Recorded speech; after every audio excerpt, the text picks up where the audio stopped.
Country একদম scratch থেকে, একদম পুরেস্ট অফ দ্য পোর থেকে বা একদমই ভঙ্গুর একটা ফ্র্যাজাইল রাষ্ট্র থেকে কিভাবে একদম top first class first world developed nation হতে পারে। নিজেকে মনে করতেছে এই যে আমাদের যে সায়েদ মোহাম্মদ, সে নিজেকে মনে করতেছে commander in chief of army of Singapore, যদিও সে মালয়েশিয়া।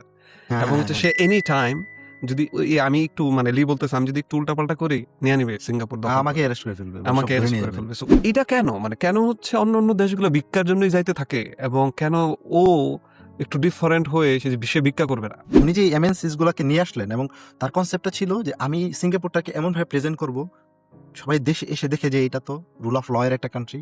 এখানে তো তোমার বিউটিফুল এনভায়রনমেন্ট রয়েছে, পিপলরা খুবই টেকনোলজিক্যালি এবং টেকনিক্যালি সাউন্ড। প্রথমে এটা আসে লন্ডন, তারপরে এটা আসে জুরিকে, তারপরে এটা আসে নিউ ইয়র্কের পর এটা যায় সান ফ্রান্সিসকোতে। কিন্তু সান ফ্রান্সিসকোর পর একটা সার্টেন গ্যাপ আছে, কারণ এই টাইম জোনের মধ্যে কোনো ফাইন্যান্সিয়াল সেন্টার নাই। হ্যাঁ, ভেরি ইন্টারেস্টিং এটা। হ্যাঁ, হ্যাঁ।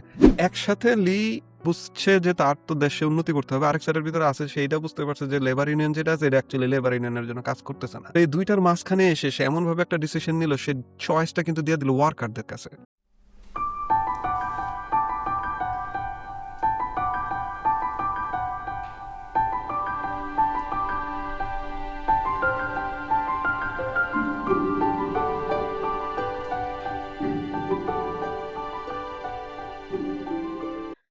গুড মর্নিং ভাই।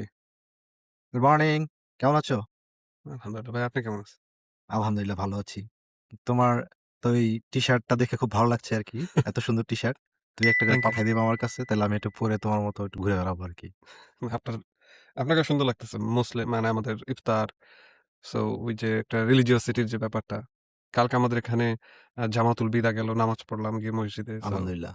সো খুব ভালো লাগে আরকি এখানের মধ্যে দেখতে হুম। যে people from all over the world, যে প্রত্যেক দেশের আপনি একটা কিছু না কিছু রিপ্রেজেন্টেশন দেখবেন। হ্যাঁ, হ্যাঁ। সো ওখানের মধ্যে আসে। So that's fascinating. তো আজকে তো ইন্ট্রোডিউস করেন ভাই দ্য বুক, যে আমরা যে বুকটা করার দুঃসাহস নিয়েছি, যে ডেভেলপমেন্ট ইজ ফ্রিডম পড়ার পরে কোন বইটা আমরা পড়তেছি? আচ্ছা, আমি আলোচনা করি এই বইটা আমার। তুমি একটু নামটা বলো, তারপরে আমি একটু স্মল অবশ্যই ইন্ট্রোডাকশন দিব। Third world to first world, the Singapore story from 1965 to 2000 by Lee Kuan Yew. He's the legendary prime minister of Singapore from the from 1965 to 1990, and this whole book is এই সম্পূর্ণ বইটাই হচ্ছে তার story, যে সে কিভাবে প্রত্যেকটা সিচুয়েশনে কোন সিচুয়েশনে কি ডিসিশন নিয়েছে। সো ভাই, আপনার মতামত কি এই বইটা পড়ার পরে কেমন লাগবে? বইটা হচ্ছে অনেক বড়, ৭০০ পৃষ্ঠা। আমরা এত বড় বই আমাদের আলোচনার জন্য এর আগে কখনো পড়ি নাই। কিন্তু এই বইটা পড়তে গিয়ে মনে হলো যে না, এটা আসলে ৭০০ পৃষ্ঠাই পড়া যায় এবং ৭০০ পৃষ্ঠা নিয়ে আলোচনা করা যায়।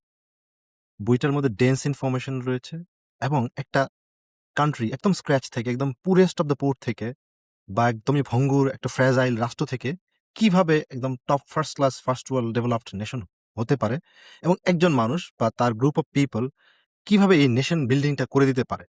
এটা চমৎকার শিক্ষণীয় একটা বই এবং আমি এতদিন পর্যন্ত যত মেমোয়ার পড়েছি, আমি বলব এইটা হচ্ছে top, top notch quality. Definitely he is really good writer, এবং হচ্ছে সে তার এই ৩০ বছরের স্টোরিকে এত সুন্দরভাবে কনসাইজ করে প্রত্যেকটা চ্যাপ্টারের মধ্যে নিয়ে আসছে। That felt like we're reading a story, we're seeing a country being rebuilt from scratch. আমরা বইটা পড়লে মনে হয় যে কি ওকে, এখন মিলিটারি, তারপরে এটা করছি, তারপরে ওইটা করছি, তারপরে এম মানে ট্যালেন্ট অ্যাট্রাক্ট করছি, তারপরে হচ্ছে আমি নেশনের বিল্ড করছি, কিভাবে নেশনটাকে গ্রিন করছি। সো এই যে প্রত্যেকটা জিনিস সে এত সুন্দরভাবে নিয়ে আসছে যে that can be literally manual for any young country, but we should not get ahead of ourselves. না, আমরা শুরু করি এই ভাই বইটা প্রথম পড়ে থেকে। হ্যাঁ, সবকিছু ভালো লেগেছে। আবার কিছু জায়গায় আমরা যে ভ্যালুস গুলো নিজেরা ধারণ করি অথবা আমরা বই পুস্তকে পড়েছি, বিশেষ করে ওয়েস্টার্ন আ যেই বই পুস্তকগুলো আমরা পড়েছি, আমাদের পড়তে হয় পেটের দায়ে। তো ওই বইগুলোতে যে ভ্যালুস এর কথা লেখা থাকে তার অনেক কিছুর সাথে কন্ট্রাডিক্ট করে এবং yes, for example like development is freedom, আমরা যেটা শেষ করলাম আমাদের পড়া, এবং সেটার সাথে তো এটা একেবারেই একটা কন্ট্রাস্টিং ওয়েতে চলতেছে, এবং সেই বইয়ের যদি স্পেসিফিক্যালি লি হাইপোথিসিস বা লি থিসিস বলতে যেটা বুঝায়, এটা হচ্ছে এই বইটাই। হ্যাঁ, সো ডেভেলপমেন্ট ইজ ফ্রিডমের মধ্যে আমরা ওই বইয়ের একটু ক্রিটিসিজম পাইছি, যে লি কি ওয়ান। সো আমরা আজকে এই কারণেই ডিসিশন নিছি যে আমরা এই বইটাই পড়বো, এবং we will compare the ideas, যে ডেফিনিটলি। লি কি বলছে, অমর্ত্য সেন কি বলছে, আমরা কি হইলে কি করব বা কি করা উচিত, সিচুয়েশনটা কি, কনটেক্সটটা কি, it's really, really important and it was fascinating. মানে আমি যখন পড়তেছিলাম I was just thinking, okay, is it true for হ্যাঁ, Bangladesh? Can we do it in Bangladesh? Definitely. Can China do it? Can like this sort of comparison এবং এগুলো হচ্ছে হুম। খুবই একটা ভিতরে প্রশ্ন, ভিতরে অনেক এনালিসিসের জন্ম দেয়। So I think we are in for a good discussion and আজকের যে ব্যাপারটা এটা মোস্টলি যাবে হচ্ছে ডিবেট স্টাইল। যে দেখি আচ্ছা, কিভাবে যে আমরা স্টাইলে আমাদের যাক আমরা আইডিয়াটা আলোচনা করা করি। যায় আরকি। তোমার সো ১ম তোমার এ শুরু করে যদি ভাই আপনি যদি মানে একটা country it's really interesting two hmm, start. So আমরা 1965 এর প্রেক্ষাপটটা যদি চিন্তা করি যে সে যখন ৯ আগস্ট ১৯৬৫ সালে যখন সিঙ্গাপুর স্বাধীনতা পাইল, হুম। ওই সময়ের মুহূর্তটা একটু বলেন যে ওই সময়ের মুহূর্তের চেয়ে আগে একটু ব্যাকগ্রাউন্ডটা পড়ি। হুম, হুম, মিস্টার লি কুয়ান সে একজন ক্যামব্রিজ গ্র্যাজুয়েট পারসন। সে 50s এর দিকে পড়াশোনা করেছে। এরপর এসে সে পলিটিক্সে জয়েন করেছে এবং পলিটিক্সে জয়েন করার পরে পিএপি যেই উনার যে পার্টি, উনার পার্টির সাথে কাজ করা শুরু করেছে। তো পিএপি পার্টির একটা ম্যান্ডেট ছিল যে সুন আফটার যে এই দেশটা তো এখন কলোনির আন্ডারে, কলোনি থেকে চলে যাবে বা চলে গেছে। তো এই মুহূর্তে এটা তাদের ম্যান্ডেট হচ্ছে, তাদের পার্টির ম্যান্ডেটই হচ্ছে যে এইটা মালয়েশিয়ার সাথে তোমার তারা একীভূত হয়ে যাবে এবং তারা ওইভাবেই কাজ করবে। মালয়েশিয়ার একটা প্রভিন্স হিসেবে কাজ করার জন্য তারা ম্যান্ডেট নিয়ে নির্বাচন করে এবং মানুষ সাপোর্টও দেয় আরকি। তখন সেই অবস্থায় ছিল এবং তারা এইভাবে এগোচ্ছিল এবং সেই ম্যান্ডেট দিয়ে কিন্তু ১৯৫৯ সালে নির্বাচনে পাস করে। যে না, তারা মালয়েশিয়ার সাথে অ্যামালগামেট হবে এবং মানুষ এটাই চেয়েছিল, সবাই চেয়েছিল আরকি। কিন্তু ওই সময়ের যে তোমার রাজনৈতিক প্রেক্ষাপট ছিল, বিশেষ করে আমরা জানি যে টিংকু আব্দুর রহমান বা তার ওই সময় মালয়েশিয়ার যে লিডারশিপ ছিল, তাদের সাথে তাদের যে পলিটিক্যাল একটা আ অ্যাসিমিলেশন এর ব্যাপার ছিল, এইটাতে তারা না সায় দেয় নাই। মালয়েশিয়া সিঙ্গাপুরকে বার্ডেন মনে করেছে এবং বলেছে, "না, ওদেরকে আমরা নেব না।" স্পেশালি এখানে একটা জিনিস মেইনলি কি ফ্যাক্টর হিসেবে কাজ করেছে? খেয়াল করে দেখবা যে সিঙ্গাপুরে এখানে চাইনিজ এথনিসিটি রয়েছে, মালয় এথনিসিটি রয়েছে এবং some kind of Indian, Indian ethnicity রয়েছে তামিল এবং কিছু হুম, হ্যাঁ, ইন্ডিয়ান মানে তামিল, আমি পুরো ইন্ডিয়ার কথাই বলছি। পাশাপাশি তোমার যেহেতু এটা দীর্ঘদিন ইউরোপের কলোনি ছিল, ইউরোপেরও কিছু লোকজন এখানে ছিল আরকি। তো এখানে আবার প্রায় 80% আপ হচ্ছে চাইনিজ এথনিসিটির পিপল। এরা হচ্ছে একটু ওই সময়ে কমিউনিজমের একটা প্রভাব ছিল। তারাও একটু অ্যাগ্রেসিভ ছিল। তো মালয়েশিয়া এদেরকে ভয় পেত যে এখানকার বেশিরভাগ লোক তো চাইনিজ। এরা তো আমাদেরকে এসে ডিস্টার্ব করবে আরকি এবং আমাদের যে হোমোজিনাস মুসলিম মেজরিটি বা ওদের মালয়েশিয়ার যেই পলিটিক্যাল স্ট্রাকচার, এটাতে তারা খাপ খায় না আরকি। এবং দেখা যায় এটা একটা ডিসহারমনি ক্রিয়েট করবে। এইজন্য তারা, আরো অনেক কারণ রয়েছে বাট বেসিক কারণ এই রেইসাল ডিসপ্যারিটির কারণে তারা এদেরকে সরায় দেয়, ভাগায় দেয় যে তোদেরকে আমরা নিব না আরকি। তো হঠাৎ করে যখন এই ঘোষণাটা আসে তখন সে আকাশ থেকে পড়ল যে হায়, হায়! সে মানে মানে মানে সে ওই বলছে সময় সিচুয়েশনটা চিন্তা করে হ্যাঁ, বলেন। দেখেন। একে তো এই যে আপনি যতগুলা বললেন সব সাইড থেকে বিভিন্ন জাতের মানুষ। 2nd হঠাৎ করে হইছে কোনো মিলিটারি নাই। এবং ব্রিটেনরা বলে দিছে যে আমরা চলে যাবো। কারণ ব্রিটেন ওই সময় প্রবলেমের মধ্যে আছে। হুম, হুম, হুম। দেন হচ্ছে এটা একটা ম্যান মেড কান্ট্রি। এটা কিন্তু ন্যাচারালি না। মানে না। Singapore is a man-made country যেখানে মানুষ হচ্ছে বাই অ্যান্ড সেল করে। ইট ইস a mostly trading post. It's it's it's a group of people মাত্র ২ মিলিয়ন লোক মানে হচ্ছে ২০ লাখ মানুষ ওই সময় ছিল। সো আমাদের বাংলাদেশের প্রেক্ষাপটে যে মহেশখালী বা এরকম একটা দ্বীপ আরকি যেখানে দ্বীপ লোকজন আরকি এসে মানে শুটকি-টুটকি বাংলাদেশ বিক্রি করে আরকি। এক্সাক্টলি। কিন্তু এখানে আমাদের ওই সময় সে বলতেছিল যে, "We inherited the island without its hinterland, a heart without a body." মানে পুরা কোয়েশ্চেনটাই আসতেছে যে এমনভাবে আসছে it was the this country was not suppose to be a good country. এই কান্ট্রির মধ্যে আইসা সবাই লুটতরাজ করবে। সবাই সেখান থেকে খাবলায়, এবং খাবলায় স্বাধীন জিনিসপত্র একটা দেশ হওয়ার মতো যোগ্যতা এই দেশটার নাই যোগ্যতা আরকি। ওই মানে সময়ের দরকারও মধ্যে নাই। ছিল না এবং দরকারও নাই। আশেপাশে যে হ্যাঁ, দরকার না। আশেপাশে ইন্দোনেশিয়া, আপনার হচ্ছে আশেপাশে যে Malaysia, China, everyone is like they are already have a big power, they have their own military. কিন্তু এই জায়গার মধ্যে সে তার কিছুই নাই। 1965 হঠাৎ করে বলে দিছে যে, "ইউ আর ইন্ডিপেন্ডেন্ট।" তখন ওয়েস্টার্ন মিডিয়া যেভাবে criticize করছে, that was fascinating. মানে এই জিনিসটা আপনি লক্ষ্য করে দেখছেন কিনা যে আপনি ১ম এ তো দিলেন, হ্যাঁ, ছেড়ে দিলেন যে, "যাও হ্যাঁ, তুমি আর এখন তুমি ইন্ডিপেন্ডেন্ট।" হ্যাঁ, এরপরে প্রত্যেকটা মিডিয়া আইসা বলতেছে যে এই is a doom, 14% unemployment rate. Hmm, আপনার হুম। হচ্ছে ব্রিটিশের যে 100 মিলিয়ন পাউন্ডস ওই সময় ইনভেস্টমেন্ট ছিল ওদের মিলিটারি বেইজে, ওইটা ছাড়া হ্যাঁ, শ্রীলঙ্কা ওদের উইল বি ওদের ওদের ডিস্ট্রয়েড। এমপ্লয়মেন্ট এর বড় একটা অংশ ছিল মিলিটারি বেজে যারা কাজ করতো, ফুড কাজ ফরমাশ করছে। করতো এবং যেহেতু মিলিটারি বেস ছিল তোমার বেজে কিন্তু প্রচুর পরিমাণে ফরেন কারেন্সি আসতো। ওই খরচগুলা কিন্তু লোকালি হইতো। এইটা কিন্তু একটা মানে মেজর পার্ট অফ ইকোনমি ছিল। যখনই তারা ঘোষণা করল যে তারা বাই 71 এখান থেকে ভেগে চলে যাবে যাবে সবাই হ্যাঁ, মিলে। একেবারে। এদের তো মাথায় মানে বাজ পড়ছে। আমাদের তো কোনো এমপ্লয়মেন্ট ও থাকবে না, কাজও থাকবে তো না, আর মানে কিছুই এই থাকবে না। আমরা জিনিসটাই খাবো কি? অ্যাজ এ লিডার ওই সময় সে নিজেও বলছে যে he did not slip well. এবং হচ্ছে সে যে তার ডক্টর চু হুম, তাকে বলছে যে ট্রাঙ্কুইলাইজার দাও আমারে যাতে আমি একটু ঘুমাইতে পারি। Hmm, like hmm, he hmm, was in that situation. So ওইরকম একটা সিচুয়েশনে সে এসে এত মানে আমার কাছে লাগে যে সে যেভাবে আসছে যে প্রথমেই বলছে যে আমাদেরকে হইতে হবে রিয়েলি টাইটলি নিট, হুম, রাগেড, অ্যাডাপ্টেবল। সো একটা দেশের লোকজনকে যারা ব্যবসা করে অভ্যস্ত, ট্রেড বাই এন্ড সেল করে অভ্যস্ত, তাদেরকে হঠাৎ করে বলতেছে যে আমাদেরকে টাইটলি নিট হইতে হবে, রাগেড হইতে হবে এবং আমাদেরকে আমাদের নেইবারের চেয়ে ভালো জিনিস করতে হবে বেটার ওয়েতে আবার চিপার ওয়েতে। হুম, মানে হুম, নেইবারের মধ্যে থেকে তাকে হাইলাইট হইতে হবে। সো এই যে পুরাটা যে নিয়ে আসছে সে কিন্তু নিজের উপর ডিপেন্ড করে নাই। সে কিন্তু অ্যাকচুয়ালি তার ট্রাস্ট এবং কনফিডেন্স ছিল হুম, মানুষের জন্য। হুম, এবং মজার ব্যাপারটা হচ্ছে যে সে এই জিনিসটা বলছে যে আমাদেরকে সাকসেস হইতেই হবে। আদারওয়াইজ আমাদের সাথে মালয়েশিয়ার সাথে এড হয়ে যেতে হবে। তখন কিন্তু এড হইতে হবে মালয়েশিয়ার টার্মে। হ্যাঁ, তখন বা আর সিঙ্গাপুর মালয়েশিয়ার থাকবে না। ওইভাবে যেভাবে বলে আরকি।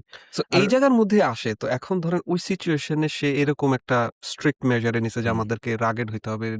ওইরকম স্ট্রিক্ট ভাবে যাইতে হবে। আমাদেরকে সাকসেস হইতে হবে। এটার জন্য আমাদেরকে যা করা দরকার করতে হবে। এই আইডিয়া কিন্তু অমর্ত্য সেন মানে না ভাই। আচ্ছা, অমর্ত্য সেনকে আমরাও সবসময় মানতে হবে তা না। অমর্ত্য সেন আ সে তার মতো করে আলোচনাটা করেছে এবং না এইখানে এখানের মধ্যে অমর্ত্য মানতে সেন কিন্তু তারপরে আলোচনা করেছে। তো যেহেতু সে সফল হয়েছে তার সফলতার কাহিনী আলোচনা করবে এবং অমর্ত্য সেন রেলেভেন্ট যে জায়গায় আছে, যেমন অমর্ত্য সেনের রেলেভেন্স এর জায়গা যে freedom of media and press, তারপরে তোমার উম প্রপার অথরিটেরিয়ান যেই রেজিম থাকে এইটার এগেইনস্টে অমর্ত্য সেনের বক্তব্য আছে। এইটার আবার মানে তখন তো আর অমর্ত্য সেন এই কনসেপ্ট গুলো দেয় নাই। কিন্তু ওই সময়ে যেই প্রচলিত ওয়েস্টার্ন ভ্যালুস গুলো ছিল তার এগেইনস্টে তারও বক্তব্য রয়েছে। লি কুয়ান নিজেও বক্তব্য দিয়েছে। কারণ সে তো ক্রিটিসাইজ হয়েছে ইন্টারন্যাশনাল মিডিয়া দ্বারা। ইভেন তার যারা ফ্রেন্ডরা রয়েছে ইউকেতে, আমেরিকাতে তারাও ক্রিটিসাইজ করতো আরকি এবং তার ইনসাইড পিপলরাও ক্রিটিসাইজ করতো। ওই দিক থেকে তোমার কমিউনিস্ট চায়না ছিল। চায়না তো একটা বিগ প্রেশার ফর সিঙ্গাপুর ওই সময়ে। কারণ আমরা এর পলিটিক্যাল হিস্ট্রিটা যখন আরেকটু বিস্তারিত আলোচনা করব তখন তুমি টের পাবা। আমি যদি শুরুতেই বলি যে অ্যাজ এ কান্ট্রি লি কুয়ানের ফার্স্ট চ্যালেঞ্জ যেটা ছিল যে এটার একটা লেজিটিমেসি আদায় করে নেয়া আরকি। কারণ 65 এ হঠাৎ করে স্বাধীন। স্বাধীন মানে কোনো যুদ্ধ করে পায় নাই, কোনো কষ্ট করে পায় নাই। মানুষ দিছে যে তোরকে স্বাধীন করে দিলাম, যাহ করে খা। তো এখন উনি তার ১ম যে চিন্তাটা আসলো মাথায় যে আমি এটা তো কান্ট্রি এখন শুরু হয়ে গেছে। আর তো কিছু করার নাই আরকি। পরে রিজলভ মালয়েশিয়ার সাথে হই আর যেইটাই হই আমাদেরকে তো শুরু করতে হবে। শুরু করার জন্য উনি ভাবলেন যে আমাদের একটা ইন্টারন্যাশনাল লেজিটিমেসির জন্য ইন্টারন্যাশনাল যে বডি ইউএন বা অন্যান্য যা আছে এগুলার সাথে তোমার কানেক্ট করতে হবে এবং ওদের রেকগনিশন নিতে হবে এবং সাথে, সাথে সে ১ম ধামাধাম ফরেন মিনিস্টার সেট করে ফেলল এবং ওই সময় একদম শুরুতে 65 এর যেই এই ইউএন এর যে কাউন্সিলটা হয়েছে ওইটাতে তার ফরেন মিনিস্টার রিপ্রেজেন্টেটিভ পাঠায় দিছে যে না we have started as a country এবং সেটা শুরু করতে দেরি করে না। আরেকটা বড় ব্যাপার ছিল যে সে নিজে ভয় পাইছে যে আসলে কি হবে? এ তো এই ২০ লাখ মানুষ, ২ মিলিয়ন মানুষ।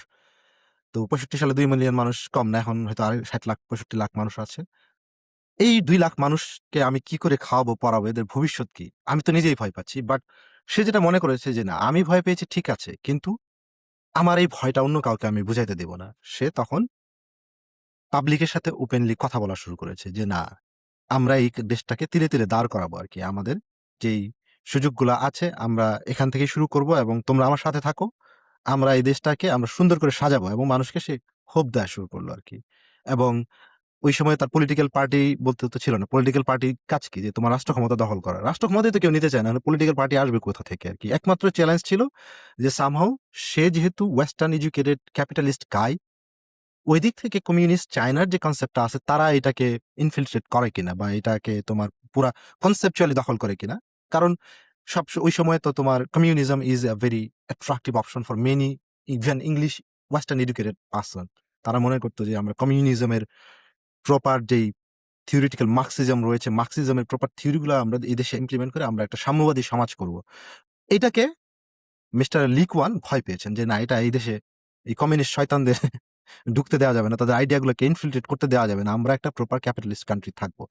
তো এইভাবেই সে শুরু করেছে। তুমি আমাকে এই জায়গার যদি মধ্যে না, না। এই জায়গায় হ্যাঁ, আপনার এই পয়েন্ট থেকে যদি আমি আসি হুম, যে, ধরেন ওই সময় আমি না ১ম আইডিয়া ছিল মনে হয় সে কমিউনিজম আইডিয়া দিয়েই শুরু করছিল। কিন্তু আপনার হুম। বই পড়ার পরে সেটা হচ্ছে তাকে শুধুমাত্র যে কমিউনিজমের এগেইনস্ট এ ফাইট করতেছে এরকম না। সে কিন্তু না, জাস্ট শুরুটা আমি শুরুর কথা আমেরিকান বললাম। ফিলোসফির এগেইনস্ট এ ফাইট করতেছে। যে আমেরিকান লিবারাল যে ডেমোক্রেটিক আইডিয়াস যে সে ১ম এ ফাইট করতেছে যে আমাকে কমিউনিজম এই সাইড থেকে আটকাইতে হবে, প্রিভেন্ট করতে হুম, হবে। আবার I cannot even just give everything. Just like the liberal one যে ওয়েলফেয়ার, হ্যাঁ, হ্যাঁ, হ্যাঁ। যে একেবারে সব দিয়া দাও, ওই যে মানে একটা মানে ফ্রেন্ডলি প্রসেস হিসেবে থাকতে হবে। সে কিন্তু একটা ব্যালেন্স করছে। যে কমিউনিজমে যাওয়া যাবে না, যে একেবারে যে আমি মানুষের জিগাবই না কিছু, আমারটা আমি করে ফেলবো, হ্যাঁ, মাইরা হ্যাঁ। দায়রা কাটটা মিটা। আবার আমি একেবারে ফ্রিতেও সব দিয়ে দিতে পারবো না। মানে আমাকে একটা ব্যালেন্স রাখতে হবে। সো আমার কাছে এক্সাক্টলি। যেটা লাগে, দিস ইজ রিয়েলি স্পেসিফিক। মানে এটার ব্যাপারে সে যেটা বলেছে যে a fair not welfare society. A fair উনি উনি তো ইউকে তে পড়াশোনা করলেন কেমব্রিজে।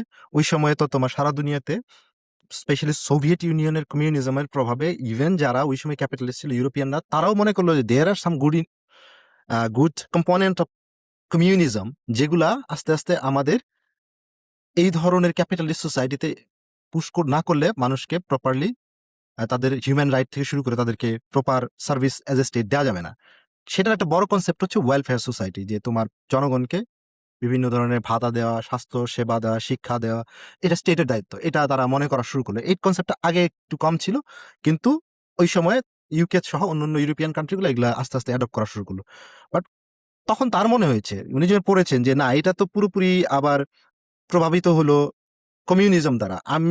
সে যখন সিঙ্গাপুরে কাজ শুরু করেছে, সে চিন্তা করলো না, আমি একটা ফেয়ার কান্ট্রি করব, যেখানে জাস্টিস থাকবে, রুল অফ ল থাকবে, এভরিথিং থাকবে। বাট ওই যে যেই অর্থে ওয়েলফেয়ার সোসাইটি, অর্থাৎ রাষ্ট্র সবকিছু দায়িত্ব নিবে, রাষ্ট্র ব্যবসা করবে, রাষ্ট্র শিক্ষা দিবে, স্বাস্থ্য দিবে, সবকিছু করবে না।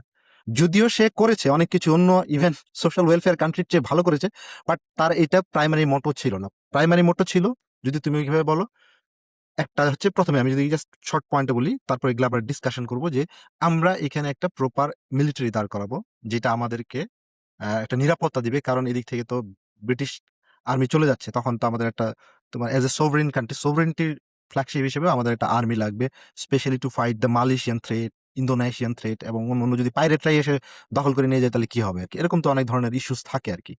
এর বাইরে তোমার আরেকটা হচ্ছে যে তোমার ব্রিটেনও তো ওই সময় চলে গেল আর কি। ব্রিটেন চলে গেলে কি হবে, এইটা কিভাবে কমব্যাট করা হবে, এটা নিয়েও তারা ফাইট করেছে। এবং সর্বশেষ যে ফাইটটা তারা হয়েছে, যে তোমার যে আমরা সবকিছু করব, কিন্তু এটা তো আসলে এটা তো মালয়েশিয়ার একটা পার্ট ছিল, এবং এইটা তো এটার কোনো অরিজিনাল কোনো ব্র্যান্ড ভ্যালু নাই, যে Singapore is like that.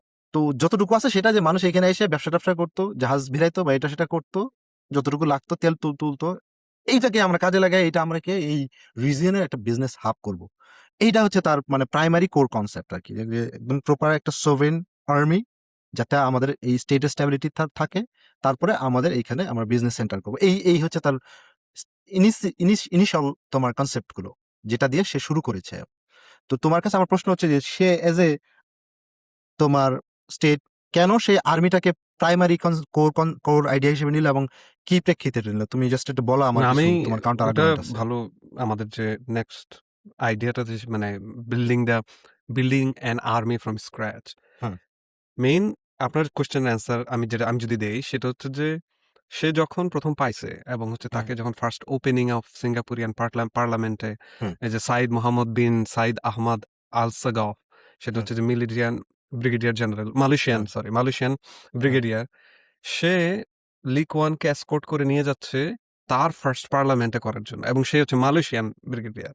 So ওই সময় মানে লি যেটা মনে করছে, যে সে নিজেকে মনে করতেছে, এই যে আমাদের যে সায়েদ মোহাম্মদ, সে নিজেকে মনে করতেছে commander in chief of army of Singapore, যদিও সে মালয়েশিয়ার।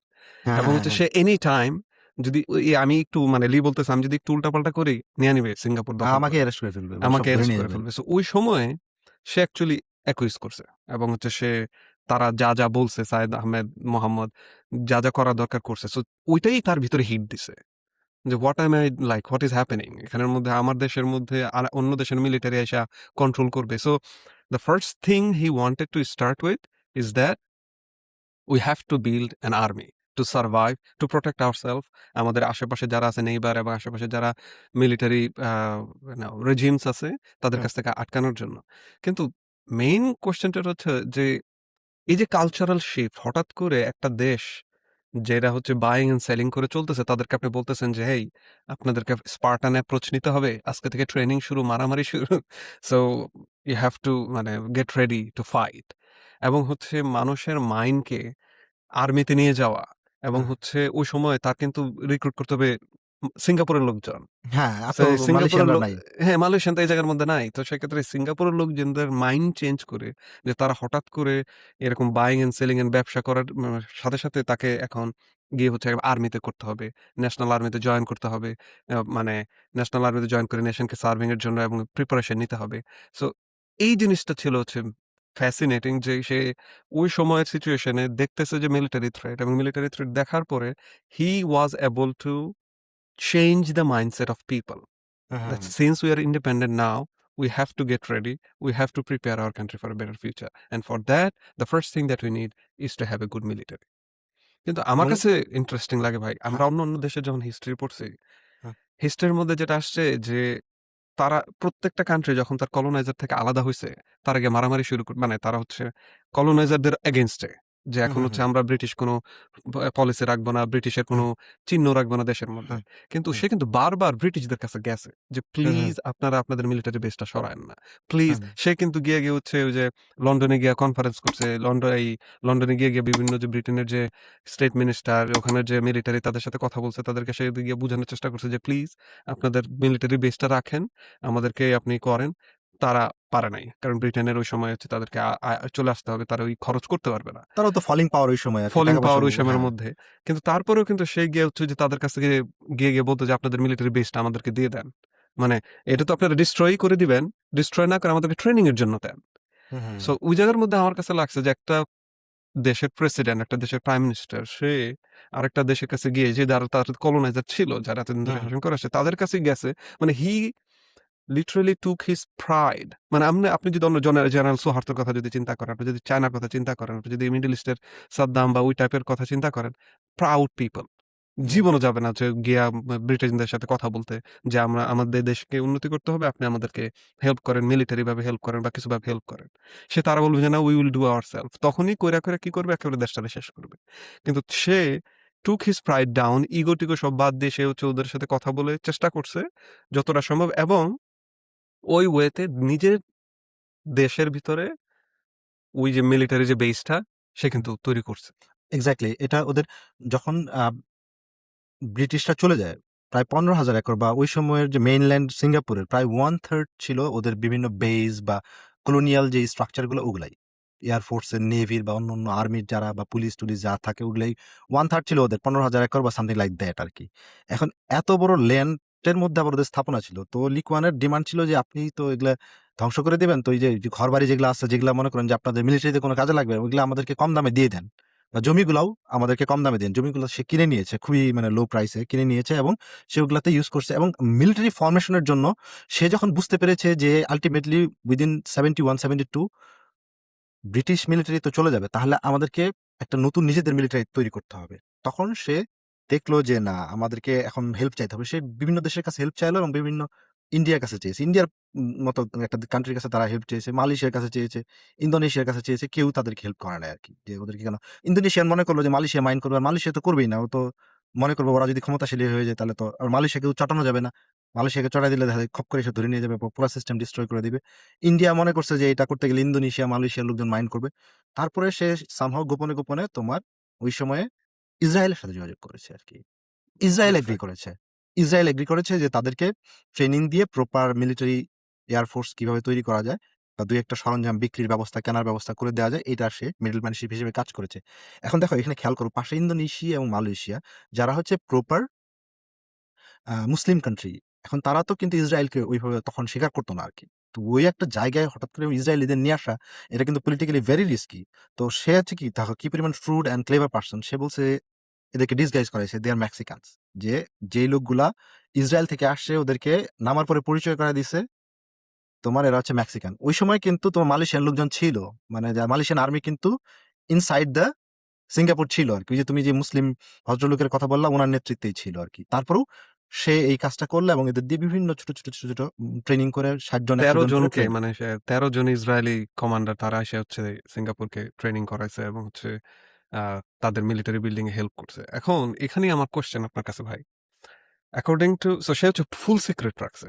তাই হ্যাঁ, না? সো ল্যাক অফ ট্রান্সপারেন্সি কিন্তু অ্যাকর্ডিং টু সেন আমরা জানি যে political freedom one of the freedom হচ্ছে যে আপনাকে ট্রান্সপারেন্সি রাখতে হবে। হ্যাঁ। সো এই সিচুয়েশন এ আপনি কাকে অ্যাকচুয়ালি কম্পেয়ার করবেন যে মানে এখানে কি তার উচিত হয় নাই যে এই যে সিক্রেসি রেখে সে ইসরায়েলের কাছ থেকে এনে তার মিলিটারি বিল্ড করছে, তাকে এটা করা উচিত হইছে? নাকি তার ট্রান্সপারেন্সি রেখে তাকে মানে মানে এই জিনিসটাকে আপনি একটু কম্পেয়ার যদি করেন যে শেন আরে হাইপোথিসিস অনুযায়ী তাকে 100% ট্রান্সপারেন্ট হইতে হইতো।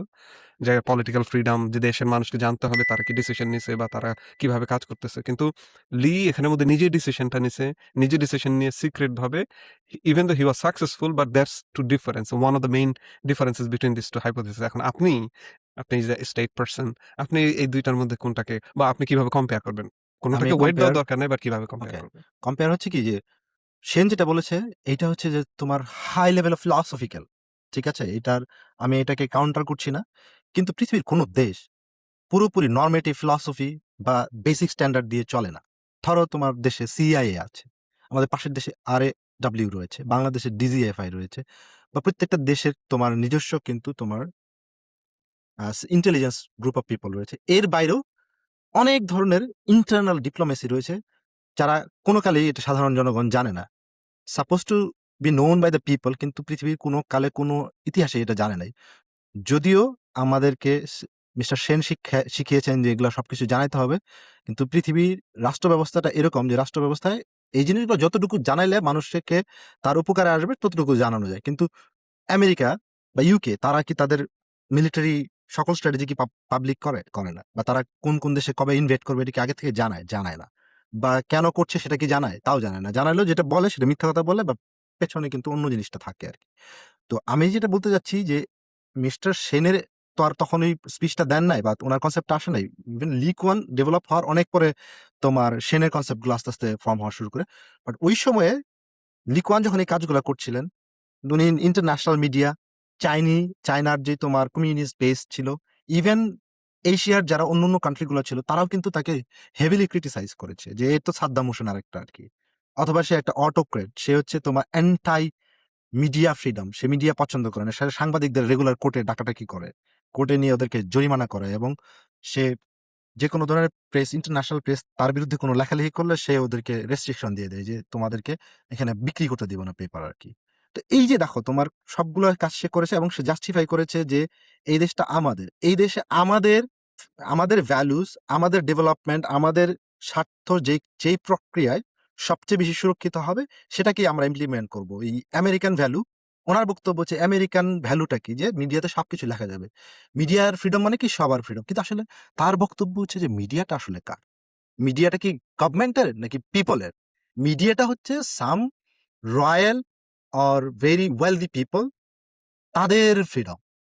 যারা এই মিডিয়া হাউসগুলাকে তোমার ওন করে, যাদের মালিকানা রয়েছে, তাদের এডিটোরিয়াল বডির সাথে তাদের যে কানেকশনটা রয়েছে, তারা যেই ফিলসফি প্রিচ করতে যায় দোজ রিচ পিপল, এটা হচ্ছে এক্সাক্টলি তাদের ফ্রিডম। মিডিয়ার নিজস্ব ফ্রিডম বলতে কিছু নাই আরকি। এখন তার বক্তব্য হচ্ছে আমরা তো এখানকার মানে সবচেয়ে কোর প্রেশার গ্রুপ বা আমরা বিগেস্ট স্টেক হোল্ডার। তো আমরা যেইভাবে চাবো আমাদেরকে ওইভাবে দিতে হবে। তার বক্তব্য এখানে ছিল যে তথাকথিত মিডিয়া ফ্রিডম বা প্রেসের ফ্রিডম, এই ফ্রিডমটা কোন কালেই এটা মানুষের ফ্রিডম ছিল না। এটা হচ্ছে জাস্ট ওনার যারা বিগ মার্চেন্ট, আমি বিগ মানে আপনার সাথে টোটালি একমত। মানে আপনি হুম, যে হুম। পয়েন্টটা হাইলাইট করেন বইয়ের মধ্যে তো নাই। না কিন্তু এই বইয়ের যে মধ্যে আছে, এটা আছে, এটা বলেছে। বইয়ের মধ্যে আছে বলতে হচ্ছে মানে বইয়ের মধ্যে তার লিয়ের অমর্ত্য সেনের সাথে কম্পারিশন না করে নাই। অমর্ত্য সেনের সাথে হুম, হুম। করে নাই মানে আরকি। কিন্তু এই জায়গার মধ্যে আছে যে অমর্ত্য সেন যখন বলে যে আ মিডিয়া আ মানুষের মধ্যে দিতে হবে, মানুষরা এটা নিয়ে তর্ক করবে। অ্যাকচুয়ালি মানুষ কিন্তু তর্ক করে না। লিটারাল সেন্স এ আপনি যদি দেখেন, এটা তর্ক করে মিডিয়া কোম্পানির যারা হোস্ট, যারা হচ্ছে নিউজ এডিটর তারা এবং তারা হচ্ছে largely influenced by this institutional vesting group. So Amartya Sen actually যেটা চায় এটা কিন্তু নরমাল ওয়ার্লড এ দ্যাটস নট পসিবল। যে আপনি একেবারে unbiased media participation. That is not possible in a it's a free market doctrine, economy. It's a doctrine.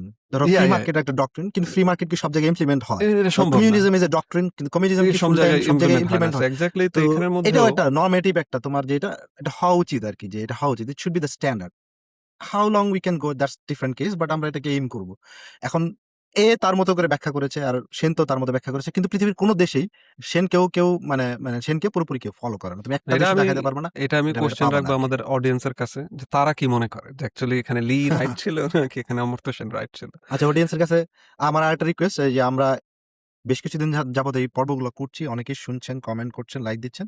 তো sometimes আমাদের মনে হয়েছে যদি আপনারা আমাদের চ্যানেলটা একটু সাবস্ক্রাইব করে নেন তাহলে আমরা এই আলোচনাগুলো করতে আরো একটু বেশি উৎসাহিত হব। আমাদের মোটামুটি সাবস্ক্রিপশন হচ্ছে, বাট যতজন এই আলোচনাগুলো শুনেন সবাই সাবস্ক্রিপশনটা করেন না। তো দয়া করে যদি করেন তাহলে আমরা এই আলোচনাটা আরো ভালোভাবে করতে পারবো। এটা আলোচনার মাঝখানে এটা মনে পড়লো এইজন্য একটু সবাইকে থ্যাংক ইউ রিকোয়েস্ট করে ভাই। রাখলাম যে সবাই সাবস্ক্রাইব করবেন বা কমেন্ট করবেন। থ্যাংক ইউ ভাই। তো তোমার ইয়েস, তোমার সেম বক্তব্যটা বলো। রিকোয়েস্ট।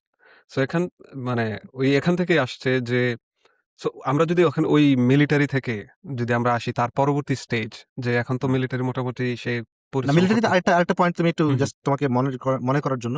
উনি মিলিটারিকে দেখলেন যে না, এটা তো আমাদের নেশন বিল্ডিং এর একটা পার্ট আমাদের সিকিউরিটির জন্য, এবং যখন by the time UK force চলে গেল তারা মোটামুটি তারাই গেছে, এবং তাদের যে একাডেমি এটা অনেকেই রেকমেন্ড করছে this is one of the good academy in the Asia. মানে অলরেডি তারা ৫-৭ বছরে ইসরায়েল থেকে বা অন্যান্য ইভেন তারা অস্ট্রেলিয়া, নিউজিল্যান্ড অন্যান্য দেশ থেকে হেল্প নিয়েছে, এবং তাদের সাথে একটা কোয়ালিশনও করেছে যে আমরা আমাদের এই মিলিটারি যেই ফ্রন্ট রয়েছে তাদের সাথে ওদের হেল্প হবে, ওদের সাথে একসাথে আমরা কিছু কোঅপারেশন করব। আমরা একসাথে কিছু তোমার ওই যেই শো অফ যেগুলো থাকে না, মিলিটারি শো অফ, ওগুলো করব। তো ওগুলো করেছে, এবং মোটামুটি তারা জানান দিয়েছে যে আমরা একটা সোভরেন স্টেট, আমাদের একটা মিলিটারি আছে, এবং অলরেডি তাদের এই একাডেমির যে ট্রেনি তারা খুব ভালো করছে, এবং বাইরের দেশ থেকেও ট্রেনিং নিয়ে আসা লোকজন আসে, এরাও যায়। তো সবাই এই সেটা একটা প্রশংসা করে। পজিটিভ মানে ওটাকে বলা হয় যে ওই যে পজিটিভ ভাইব ইনস্টিটিউশন, একটা পজিটিভ ভাইব ইকোনমির মধ্যে সে মিলিটারি দিয়ে শুরু করে দিছে আরকি। মিলিটারি কিন্তু আরেকটা আমার ব্যাপার কাছে হচ্ছে মিলিটারি। হুম, হুম। আরেকটা ব্যাপার বলেন, আমি বলেন। ভেরি কোর পয়েন্ট এটা বলতে হবে। উনি বলেছেন যে আমাদের যে স্টেট আমরা যতই মিলিটারি করি কিন্তু এটা আসলে অ্যাজ এ ফোর্স এটা কিন্তু খুব বেশি তোমার প্রমিনেন্ট কিছু হবে না। কারণ ওদের মানুষই তো ২০ লাখ। তো তুমি এর মধ্যে কতজনকে মিলিটারি দিবা? ১০ লাখ? ৫ লাখ? ওইটা তো ভায়াবল না। কোন দেশের তো 20% মানুষ মিলিটারিতে থাকে না। তো তখন যিনি তিনি তার ক্যাবিনেটের সাথে আলোচনা করে সিদ্ধান্ত নিলেন যে আমরা পুরোপুরি সবাইকে মিলিটারি না করে সামথিং লাইক আ প্যারামিলিটারি ফোর্স, যেখানে আমরা সকল মোটামুটি সিটিজেন যারা রয়েছে তাদের সবাইকে আমরা একসাথে সেমি মিলিটারি একটা ট্রেনিং দিব। ৩ মাস ৬ মাস। পরবর্তীতে এদের এই ট্রেনিং গুলা মাঝে মধ্যে বছর বা ২-৪ বছর পর রিনিউ করব। এবং সে শুধু এই ট্রেনিংটা চিন্তাই করে না, সেটা কিন্তু প্রকল্প হিসেবে বাস্তবায়ন করছে, এবং সে যেটা দেখেছে সেই বাস্তবায়নের মধ্যে সবচেয়ে মোর ইম্পোর্টেন্ট পয়েন্ট হচ্ছে যে দেখো ওদের দেশে তো লিকুয়ানের দেশে তোমার চাইনিজ রয়েছে, মালয় রয়েছে, ইন্ডিয়ান রয়েছে। এদের মধ্যে যাতে রেশিয়াল যেই গ্যাপটা আগে ছিল শুরুতে ব্রিটিশরা যেটা তৈরি করে রাখতো সারা দুনিয়াতেই, ডিভাইড অ্যান্ড রুল, ওইটার তো একটা প্রভাব রয়েছিল।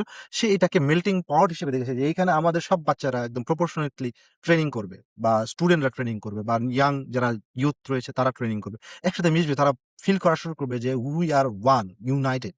আমরা একই দেশের নাগরিক। আমরা আমাদের একক পরিচয় হচ্ছে আমরা সিঙ্গাপুরিয়ান, যে ন্যাশনালিস্টিক ফিলিংটা দেয়া সেটাতে সেই এই যে তোমার প্যারামিলিটারি ফোর্স বা তোমার লোকাল সার্ভিসের মাধ্যমে এটা করেছে। এবং দেখো এই জিনিসগুলোর মধ্যে সে খালি যে আর্মি ট্রেনিং গোলাগুলি শিখাইছে তা না। এই জিনিসগুলো তোমার নেশন বিল্ডিং, ক্লিনলিনেস, হাইজিন থেকে শুরু করে সবকিছুই তোমার এই ট্রেনিং গুলোতে একটু, একটু করে ইনপুট দিত, এবং দেখা যায় যে এরা কিন্তু প্রপারলি তোমার এইটা পরে যখন ওরা মাঠে কাজ করতে গিয়েছে, অন্য চাকরিতে গিয়েছে, তাদের এটার একটা ছাপ কিন্তু সবসময় রয়ে গিয়েছিল। এটাই আমি তোমাকে বলতে চাইছি। তুমি এক্সেলেন্ট কি ভাই, এই পয়েন্টটা হাইলাইট করার জন্য থ্যাংক ইউ। ওখান থেকে যদি এখন আমরা আসি হচ্ছে যখন ব্রিটেনরা হঠাৎ করে ডিসিশন দিল যে হুম, 1971 এ তারা চলে যাবে। হুম, মানে মিলিটারি থেকে আমি ইকোনমিক্স এর দিকে আসি। হুম, যে ধরেন এখন মিলিটারি বেজ ওই সময় আমরা যেটা বলতেছিলাম সেটা হচ্ছে শ্রীলঙ্কা এই উম সিঙ্গাপুরের জিডিপির 20% কন্ট্রিবিউট করত। Hmm, tens of thousands of people ওখানে কাজ করত।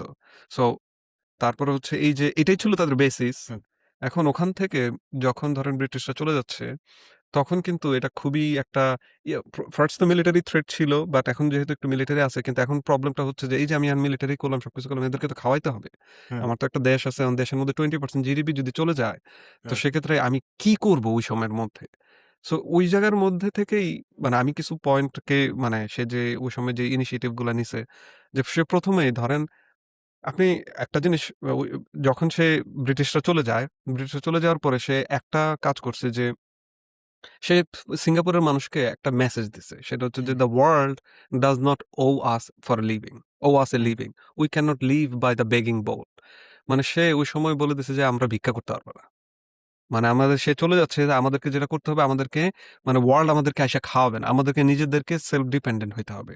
সো ওই যে আমাদেরকে ওয়েলফেয়ার বা মানুষের কাছ থেকে ঋণ নেওয়া বা তাদের কাছ থেকে সাহায্য চাওয়া এটার চেয়ে আমাদেরকে যেটা করতে হবে সেটা হচ্ছে যে ওই দেশের সাথে যাইতে হবে, নেগোশিয়েট করতে হবে। তাদের সাথে কথা বলে হচ্ছে তাদের যে মিলিটারি অ্যাসেট গুলো আছে সেগুলো রেখে দিতে হবে চিপ দামে যদি সে রাখতে চায়।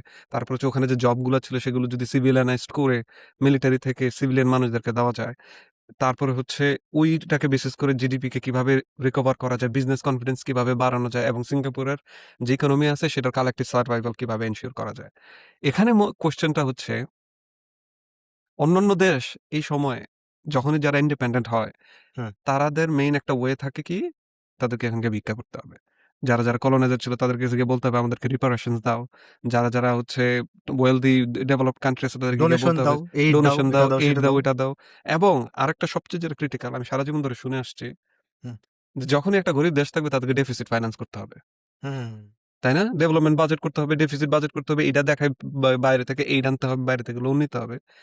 সিঙ্গাপুর ১৯৬৫ সাল পর থেকে উনি মানে যখন ৭১ সাল পরে ব্রিটিশ যখন চলে গেছে তখন পর্যন্ত, ওই সময় সাল থেকে এবং আজকে পর্যন্ত কখনো ডেফিসিট বাজেট ছিল না তাদের। বাহ! এক্সেপ্ট ইন 1980s, যে সময় হচ্ছে সিঙ্গাপুরের ইকোনমি অ্যাকচুয়ালি রিসেশনে ছিল। হুম, হুম, হুম। 1983 টু 1986 এর ওইরকম একটা সময়ে।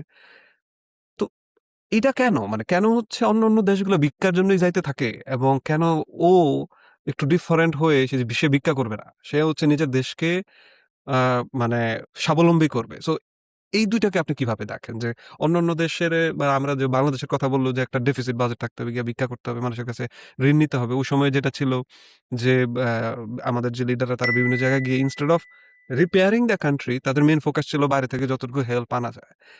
এই ডিফারেন্সটা আপনি কিভাবে দেখেন? ডেফিনিটলি খুবই চমৎকার একটা প্রশ্ন। মিস্টার লি কুয়ান উনি ভেবেছেন যে এইড বা ডোনেশন কোনোদিন কোনো দেশের পার্মানেন্ট সলিউশন হতে পারে না। বরং শুরুতেই হাত পাতার অভ্যাস হয়ে গেলে এই অভ্যাসটা কোনোদিন যাবে না। এবং সে ১ম এই যেটা ভেবেছে যে আমরা কখনোই এই কাজটা করব না। বরং আমরা নিজেরা তিলে, তিলে এই দেশটাকে গড়ে তুলবো এবং শুরুর টার্গেট হিসেবে তিনি ধারণ করেছিলেন যে এই সিঙ্গাপুরকে আমরা এখানকার কমার্শিয়াল হাব হিসেবে এস্টাবলিশ করব। পুরা এই ইস্ট এশিয়া থেকে শুরু করে সারা ওয়ার্ল্ডের। কারণ ওই সময়ে তোমার কমার্শিয়াল হাব হওয়ার মতো এশিয়াতে কোন দেশটা ছিল? ওইভাবে কিন্তু তোমার সৌদি আরবও ছিল না, ইউএইও ছিল না বা অন্য ইরাক, ইরান কিছুই ছিল না।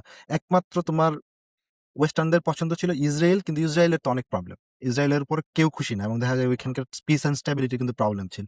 উনি সবগুলা রিস্ক এনালাইসিস করে ঝুঁকি এবং অন্যান্য স্ট্রেংথ, উইকনেস এনালাইসিস করে দেখেছেন যে ইটস পসিবল যে এটা সিঙ্গাপুরেই করা সম্ভব আরকি। এবং ওই সময়কার ডমিন্যান্ট ডগমা কি ছিল? ডমিন্যান্ট ডগমা ছিল যে এমএনসি মাল্টিন্যাশনাল কোম্পানিগুলা খুব খারাপ বা এরা সবাইকে শোষণ করে এবং এরা সবকিছু এখান থেকে নিয়ে চলে যায় আরকি।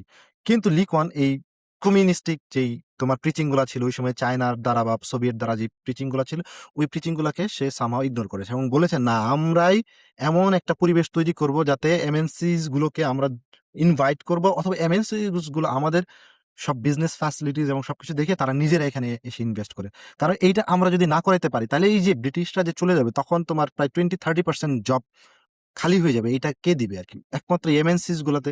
তারা যদি একটা পিন ফ্যাক্টরি করে, তোমার যদি একটা টয় ফ্যাক্টরি করে, তারা যদি একটা বেলুন ফ্যাক্টরি করে, এইটাও তাদের জন্য লাভজনক। ২০ টা লোক যদি কোন ফ্যাক্টরি ২০ টা লোকের এমপ্লয়মেন্ট এমন কোন ফ্যাক্টরি হইলেও মিস্টার লি কুয়ান ওইটারে উদ্বোধন করার জন্য চলে যাইতেন আরকি। উনি এটারে খুবই ইম্পোর্টেন্ট মনে করেন এবং তার যে আ ডেভেলপমেন্ট বোর্ড ১৯৬১ সালে করেছিলেন আরকি। ইকোনমিক ডেভেলপমেন্ট বোর্ডটা। ওইটা সে খুবই এম্পাওয়ার্ড করে আরকি এবং বলে যে, "তোমরা বিভিন্ন দেশে গিয়ে প্রেজেন্টেশন দাও। দরকার হলে আমাকে ডাকো।" সে আমেরিকার যে বিভিন্ন বড়, বড় ওই সময়ের টপ মাল্টিন্যাশনাল কোম্পানিজ গুলো ছিল।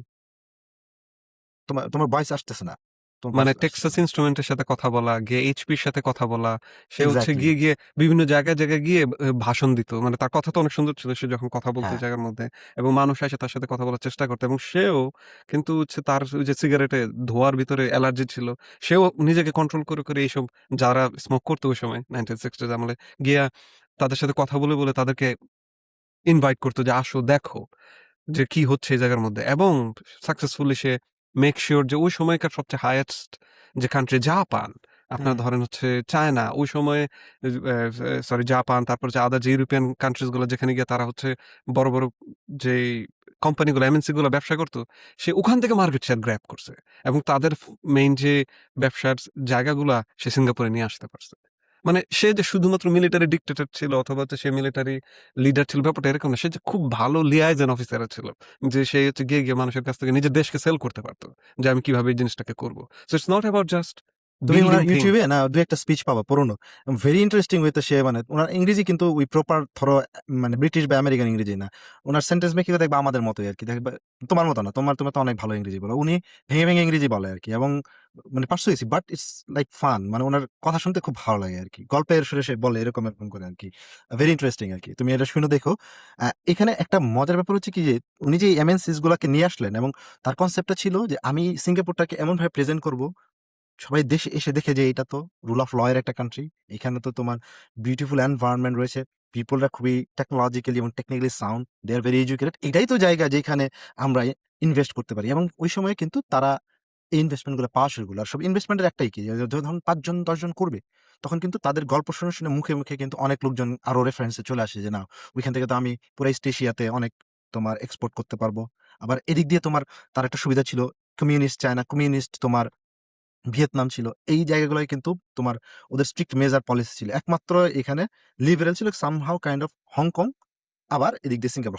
হংকং ভালো ছিল। হংকং এর মেইন স্ট্রেংথ টা কি ছিল? হংকং এর মেইন স্ট্রেংথ টা ছিল যখন তোমার কালচারাল রেভলিউশন মাও জেদং শুরু করেন, তখন ওইখানকার যারা ক্যাপিটালিস্ট ছিল তারা সবাই কিন্তু তাদের সম্পত্তি-টম্পত্তি নিয়ে হংকং এ এসে পালাইছে আরকি। পালায়ে তারা ওইখান থেকে ব্যবসা করে এবং ওয়েস্টের সাথে তারা একটা কানেকশন করে আরকি। এটা। কিন্তু এ এ কিছু পায় না। কিন্তু সে একদমই শুরু থেকে বিল্ড করছে। বিল্ড করে, করে তোমার মানে মোটামুটি করে সবকিছু এমনভাবে তৈরি করছে যে আমার ছেলেরা ভালো পড়াশোনা করছে।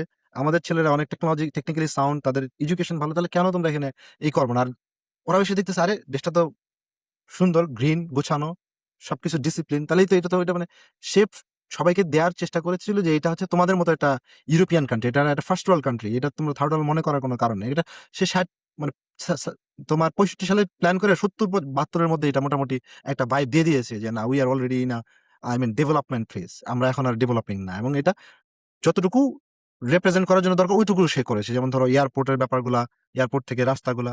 লিপফ্রগিং দ্য রিজিয়ন, যে আশেপাশে যারা আছে হ্যাঁ, মানুষ যাতে আমাদেরকে তাদের চেয়ে আলাদা মনে করে। That is the first thing তার হ্যাঁ, হাইপোথিসিস ছিল। সেকেন্ড যেটা ছিল সে তৈরি করতে চাইছিল যে Singapore will B A first world Oasis in a third world region. বাহ! মানে সে আপনি এখানে আসবেন, আসার পর আপনি যে সিকিউরিটিটা দেখবেন, আপনি যেখানে হেলথ, এডুকেশন যা কিছু দেখবেন absolutely would be equal to the first world. So আপনি এখানে এসে চিপ লেবার পাবেন কিন্তু একটা ফার্স্ট ওয়ার্ল্ড এর ফ্লেভারে। সো আপনি আপনার যদি আপনার কোয়ালিটি থাকবে সে, এবং আপনি যদি দেখেন সে বিভিন্ন কোম্পানিতে গেছে এবং সেই কোম্পানি থেকে জিজ্ঞাসা করতো যে জাপানিজ লোকজন এসে যখন ট্রেনিং দিত যে জাপানিজ ওয়ার্কাররা কেন বেশি, তাদের ওয়েস্টেজ কম, মালয়েশিয়ান বা সিঙ্গাপুরিয়ান যারা লোকাল তাদের প্রোডাকশন প্রসেসে কেন ওয়েস্ট বেশি। তখন হচ্ছে সে তাদের কাছ থেকে ওপিনিয়ন নিত যে সে ডিফারেন্সটা বুঝছে যে কেমনে জাপানিজ লোকেরা কাজ করে, কেমনে হচ্ছে এখানকার এই লোকাল সিঙ্গাপুরিয়ানরা কাজ করে। তখন সে চেষ্টা করতো যে কিভাবে এই নলেজ ট্রান্সফারের মাধ্যমে কিভাবে সে জাপানিজ যে নাইস ওয়ার্ক ফিলোসফি টয়োটা যেটা ফলো করতো বা ওই সময় জাপানিজ যে ইমপ্রুভড ইন্ডাস্ট্রিজ গুলো যেগুলো ফলো করতো সে কিভাবে এগুলো আনতে পারবে। সো এই সবকিছু করতে গিয়ে যে আপনার আইডিয়া মানে এই সে একটা এমন একটা সিস্টেম তৈরি করে ফেলছে সিঙ্গাপুরে যে যখনই সিঙ্গাপুরে কোনো একটা ফরেন ইনভেস্টর আসতো তারা হুকড হয়ে যেত এবং হ্যাঁ, হচ্ছে হ্যাঁ, তারা হ্যাঁ। এখানের মধ্যে একটা সিগনিফিকেন্ট ইনভেস্টমেন্ট করতো। এবং যখন ব্রিটিশরা চলে গেছে ইট ওয়াজ অ্যাবসোলিউটলি নেসেসারি। হঠাৎ করে 20% আপনার জিডিপি গন যে বেসিস, হঠাৎ করে আপনার যে মানুষ যেই কাজ করতেন এর মানে নেভাল বেসিস গুলোতে সেগুলো গন। এর মাঝখানে যখন এটা হচ্ছে সে অলরেডি ইনভেস্টমেন্ট নিয়ে আসছে দেশের ভিতরে জব ক্রিয়েশন করার জন্য যাতে তার দেশের লোকেরা না খায় থাকে। সো এখানের মধ্যে একটা যে কন্ট্রাস্ট করা যায় অমর্ত্য সেনের সাথে, অমর্ত্য সেনের একটা আইডিয়া ছিল যে আপনি শুধুমাত্র ইনকামের দিকে তাকায়া বা ওই যে জিডিপি বাড়ানোর দিকে তাকাইলে হবে না। আপনাকে হচ্ছে ডিসিশন নিতে হবে যে আপনি কাকে হেল্প করবেন। আপনি কি মানুষকে যারা গরিব তাদেরকে বড়লোক করবেন, যারা আনহ্যাপি তাদেরকে বড়লোক করবেন, নাকি যারা হচ্ছে ফিজিক্যালি ডিপ্রাইভড তাদেরকে বড়লোক করবেন। সো অমর্ত্য সেন বলতেছে that depends on informational bias. কিন্তু এখানে লি এর কাছে যে ইনফরমেশনটা ছিল, লি কিন্তু অ্যাকচুয়ালি জিডিপির দিকে ১ম এ তাকাইছে। যে আমাকে এখন হুম, হুম, জিডিপি বাড়াইতে হবে, হুম, হুম, জিএনপি হুম। বাড়াইতে হবে, দেশের ভিতরে প্রোডাকশন আনতে হবে। আমার কাছে যেটা লাগে actually Lee was following Amartya Sen in a different way. এখানে আমি কন্ট্রাস্ট হ্যাঁ, পাই নাই। এখানে লি এর ওই পলিসির মাধ্যমেই সে অ্যাকচুয়ালি ওই সময়কার সিঙ্গাপুরের যে সবচেয়ে ভালো হুম, ডিসিশন কোনটা হওয়ার কথা ছিল, হুম, লি ওইটাই নিছে। But in a exactly. Restrictive way আমার কাছে হুম, যেটা লাগে আরকি। আনএমপ্লয়মেন্টের যে ইস্যুটা ছিল যে 14% আনএমপ্লয়মেন্ট রেট হবে। সো ওই হ্যাঁ, 14% আনএমপ্লয়মেন্ট যদি একটা দেশে হয়, হ্যাঁ, যেখানে মাত্র ২০ মিলিয়ন মানে ২০ লাখ মানুষ আছে, তাহলে কিন্তু ওই জায়গাটাতে সিভিল ওয়ার শুরু হয়ে যাবে। কারণ তাদের টাকা নাই চলার জন্য। একটা সারভাইভাল এবং সোশ্যাল ওয়ার্ডের মধ্যে প্রবলেম হবে। তখন আপনার সেন বলবে যে আপনি ক্যাপাবিলিটি ডিপ্রাইভেশন হবে। আপনার তাদের জন্য চাকরি করা দরকার। চাকরি ঠিক করা দরকার। লি মিস্টার লি কিন্তু অ্যাকচুয়ালি সেটাই করছে। হ্যাঁ। যে তাদের ক্যাপাবিলিটি ইনক্রিজ করছে যে তারা যাতে কাজ করে খাইতে পারে এবং এটার জন্য জব ক্রিয়েশন করছে। সো এখানের মধ্যে আমি অ্যাকচুয়ালি পার্থক্য পাই নাই। এখানের মধ্যে আমি অ্যাকচুয়ালি তাদের মধ্যে সিমিলারিটি পাইছি। আপনার কাছে কি মনে হয় ভাই? না এক্সাক্টলি ইটস ট্রু। তুমি যেটা বললা এটা তো আসলে খুব বেশি কিছু মানে বলার নাই। এক্সাক্টলি। এখন একটা জিনিস তোমাকে চিন্তা করতে হবে যে তোমার ওই প্রেক্ষিত থেকে যে সিঙ্গাপুর যদি একটা স্বাধীন দেশ হয় 65 সাল থেকে, মানুষ তখনও বুঝতেছিল না যে আসলে আমরা কি? কারণ some people are from China. Chinese origin তারা মনে করত তারা আমার মনে হয় চাইনিজই আরকি। Some people from Malaysia. ধরো এটা 20% এর কাছাকাছি 13%, 14%। তারা মনে করতো যে আমরা তো মালয়েশিয়ান, আমাদের যেকোনো সময় মালয়েশিয়ায় চলে যেতে হতে পারে। আবার some people from Indian origin. এখন এই যে দেশটা স্বাধীন হয়েছে বা হয় না এর মধ্যে এটা নিয়ে মানে ওদের মধ্যে একটা কনফিউশন আরকি। মানে অতটা স্টেবল নাই। এখন এই দেশটা যে আমার এটা বোঝানো যায় কেমনে? লি কুয়ান তখন একটা গ্রাউন্ড ব্রেকিং আইডিয়া নিয়ে আসলো যে আমার এই দেশের যে 20 লাখ মানুষ রয়েছে, এই 20 লাখ মানুষদেরকে আমি তাদের ওন একটা হোম দিব। একটা রেসিডেন্স দিব পার্মানেন্ট সেটেলমেন্ট এর জন্য, যাতে সে মনে করে এই কান্ট্রিটা আমার, এই কান্ট্রিতে আমার স্টেক আছে। কারণ এই কান্ট্রিতে আমার বাড়ি। এটাই আমার পার্মানেন্ট অ্যাড্রেস আরকি। এই যে তোমার একটা আইডিয়া সে নিয়ে আসলো এবং নিয়ে এসে সে এটা কিন্তু ইমপ্লিমেন্ট করা শুরু করলো। শুরুতে এটা it was not so easy because তাদের তো ক্যাপাসিটির একটা ব্যাপার ছিল, মানুষকে রিসেটেলমেন্ট করার একটা ব্যাপার ছিল। তারা একটা পরিবেশে অভ্যস্ত ছিল। এগুলারে তোমার জোনাল সেটেলমেন্ট বা একটা গ্রুপ অফ পিপলকে এক জায়গায় নিয়ে এদেরকে তোমার অন্য জায়গায় দেয়া। আবার এদিক দিয়ে তোমার ১৯৬০ এর দিকে তোমার মালয়দের সাথে চাইনিজদের একটা বিরাট রায়ট হয়ে গেছে। ওদিক দিয়ে মালয়েশিয়ান গভর্নমেন্ট খেপে যাচ্ছে যে মালয়েশিয়ানরা আ ওইখানে নির্যাতিত হচ্ছে আরকি। সিঙ্গাপুর যেহেতু লি কুয়ান নিজেও চাইনিজ অরিজিন, তার মধ্যেও কিন্তু তোমার এই জিনিসটা ভয় কাজ করতো যে তো ওরা তো ব্লেম দিবে যে ওর আন্ডারে থেকে চাইনিজরা মালয়ীদের মারতেছে আরকি। এটা কিন্তু বলা খুব সহজ because he was from Chinese origin. তার আন্ডারে থেকে একটা যদি চাইনিজ যদি একটা মালয়ীরে মারে তাহলে কিন্তু এটা বড় ধরনের রিপারকাশন হবে। সে ১ম এ চিন্তা করছে এই ধরনের চিন্তাগুলা মানে যাতে মানুষের মধ্যে না আসে। তো ওই 60s এর যে রায়ট হলো, ওই রায়ট থেকে উনি শিক্ষা নিলেন যে রায়টের কারণ হিসেবে দেখালো যে এখানে প্রচুর পরিমাণে মালয়েশিয়ান পুলিশ রয়েছে আরকি। কারণ মালয়েশিয়ানরা তোমার কালচারালি পুলিশিং বা আর্মির জবগুলো পছন্দ করতো। আর ওইদিক দিয়ে চাইনিজরা মনে করতো এটা ফালতু কাজ। এগুলো ছোট লোকরা করবে আরকি। তারা এই জায়গায় যাইতই না আরকি। কিন্তু আবার যখন মারামারি লাগতো তখন তো আল্টিমেটলি পুলিশদেরকে আগাইতে হয়, আর্মির লোকজনকে আগাইতে হয়। তখন তিনি বুঝতে পারলেন যে হ্যাঁ, আমি এই যে পাশাপাশি সবার জন্য একটা প্রপার হোম ওনারশিপ থাকবো। আর সেনাবাহিনী বা পুলিশ বাহিনী বা যারা রায়ট কন্ট্রোল করবে সব জায়গায় যাতে ইকুয়াল রিপ্রেজেন্টেশনটা থাকে। উনি কিন্তু মোটামুটি কোটা সিস্টেম চালু করে দিয়েছে যে জবে হ্যাঁ, তোমরা এই পার্সেন্ট অফ পিপল হাইয়েস্ট এখান থেকে আসতে পারবা এবং উনি এটা স্ট্রিক্টলি মেইনটেইন করেছে। এটার জায়গায় কোনো উনি মানে আর কোনো কারো যে মেধার ভিত্তিতে হবে বা অমুকের ভিত্তিতে হবে এটা কিন্তু মানে নাই আরকি। উনি মনে করেছেন যে এটা সোশ্যাল হারমোনির জন্য ইম্পোর্টেন্ট অ্যান্ড হি এনফোর্সড ইট এবং এটা খুব কাজে লেগেছে এবং স্পেশালি যখন এই যে তোমার হোম যখন বিল্ডিং শুরু করলো আস্তে তোমার অ্যাপার্টমেন্ট গুলা যে তোমার বরাদ্দ দিবে, বরাদ্দ দিলে যদি পিক বরাদ্দ দিলে হয় কি তোমার সব যদি তুমি ইন্ডিয়ানদের একসাথে দাও, আর যদি তুমি মনে করো চাইনিজদের দাও, আবার এদিক দিয়ে মালয়দের আলাদা করে দাও, তারা নিজেরা আবার একটা গিট্টু পাকাবে আরকি। গিট্টু পাকায় এরা আবার মারামারি করবে। তো উনি এই জায়গায়ও রেস্ট্রিকশন এবং কোটা দিয়ে দিলেন যে এই একটা এলাকায় এত পার্সেন্টের বেশি চাইনিজ বা মালয় বা ইন্ডিয়ান থাকতে পারবে না। ইভেন যখন সে এই পলিসি দিল, ওরা আবার তো না সেল করতো, ট্রান্সফার করতো আরকি। ট্রান্সফার করে দেখা যায় যে হিন্দু মানে ইন্ডিয়ান যে ইন্ডিয়ানের কাছে চলে আসতো, মালয় যে মালয়ের এলাকায় চলে আসতো। তো ওইটাও সে বুঝতে পেরে ওই জায়গায় রেস্ট্রিকশন দিয়েছে, না তোমরা ইচ্ছা করলে এইরকম এক আ রেস থেকে আরেক রেসে তুমি ট্রান্সফার করতে পারবা না। উনি হারমোনি আনার জন্য যা তোমার দুষ্ট বুদ্ধি, সুবুদ্ধি, কুবুদ্ধি করা দরকার, কোন কিছুই বাদ রাখে নাই আরকি। সে আমি মানে সে সবই করছে। কিন্তু আমি আরেকটা জিনিস হাইলাইট করতে চাই তার কোয়ালিটি সম্পর্কে। সে যে এক্সট্রিমলি ব্রিলিয়ান্ট ছিল এবং সে যে বুঝতে পারত, আমি আরেকটা এক্সাম্পল দেই ভাই। তার একটা ওয়ান অফ দ্যা টার্গেট ছিল কি সে সিঙ্গাপুরকে ফাইন্যান্সিয়াল সেন্টার বানাবে। One of the financial centre. কারণ কি? সিঙ্গাপুর কিন্তু ওরকম কোনো রেপুটেশন নিয়ে আসে নাই। যেটা হচ্ছে যে এটা লন্ডন যেখানের মধ্যে ব্যবসা হয়, অথবা এটা হচ্ছে জুরিক, অথবা হচ্ছে মানে সুইজারল্যান্ড, অথবা এটা হচ্ছে আমেরিকা বা সিঙ্গাপুর।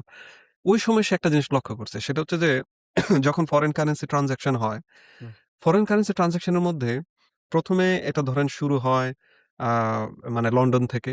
তারপরে এটা ধরেন জুরিকের মধ্যে আসে। টাইম জোন হিসাবে যদি আপনি চিন্তা করেন 24 আওয়ার্স এর যে টাইম জোন, সেটা যদি চিন্তা করেন ১ম এ এটা আসে লন্ডন, তারপরে এটা আসে জুরিকে, তারপরে এটা আসে নিউ ইয়র্কে, নিউ ইয়র্কের পরে এটা যায় সান ফ্রান্সিসকোতে। কিন্তু সান ফ্রান্সিসকোর পর একটা সার্টেন গ্যাপ আছে। কারণ এই টাইম জোনের মধ্যে কোনো ফাইন্যান্সিয়াল ওয়াও! সেন্টার হ্যাঁ, নাই। হ্যাঁ, ভেরি ইন্টারেস্টিং এটা। হ্যাঁ, হ্যাঁ। যে এটা হচ্ছে যে ওই সময় মার্কেটটাকে সাপোর্ট করবে। তখন কি করলো? সে বলল যে সিঙ্গাপুর তো ওই টাইম জোনের মধ্যে পড়ছে। সো সে সুন্দরভাবে এমনভাবে ডিজাইন করলো পুরাটা, যাতে 24 আওয়ার্স আপনি ফাইন্যান্সিয়াল ট্রান্সেকশন করতে পারেন।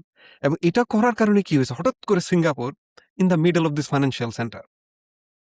কারণ কি? আপনার ওই সময়ের মধ্যে যারা ট্রেড করতে চায়, কারণ ফরেন এক্সচেঞ্জ মার্কেট হচ্ছে আপনাকে এক্সট্রিমলি লিকুইড রাখতে হবে এবং সবসময় এটাকে আপনাকে 24/7 ওপেন রাখতে হবে। সো হুম, হুম। 24/7 যদি আপনাকে ওপেন রাখতে হয়, আপনাকে সিঙ্গাপুরকে ভ্যালু দিতে হবে। এই যে একটা মানে আইডিয়া এবং সিঙ্গাপুরকে ওইটার মধ্যে নিয়ে আসা হুম। কোনো কিন্তু আশেপাশের কোনো দেশ এটা চিন্তাও করে নাই। সিঙ্গাপুরের সাথে ছিল মালয়েশিয়া, সে এটা করতে পারত।